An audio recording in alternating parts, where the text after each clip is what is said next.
ndo unaweza fanya wakati laptop yako ikienda into sleep mode ama deep sleep na hauwezi amsha by clicking the keyboard. Hivi ndo utafanya in order to fix that. So what you're going to do, kujeni. So kitu utafanya, utakuja hapa kwa search box.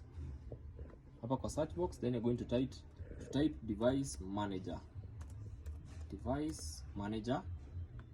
You're going to open device manager. Here it is. So you expand, then what you do is kuna hapa hivi itakuja na all the drivers, that is kama umeupdate drivers zote. Then utakuja hapa kwa system devices.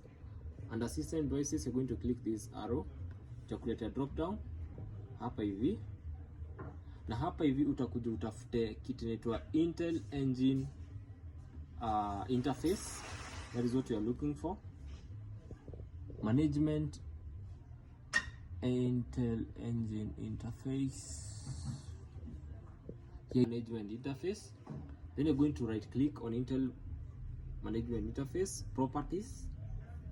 Then you're going to check here. Kuna hapa kuna general, driver, details, events, resources na power management. Utakuja hapa kwa power management. Then you're going to deselect. Hapa hivi penye imeselect allow the computer turn off to save power, you're going to deselect it like that.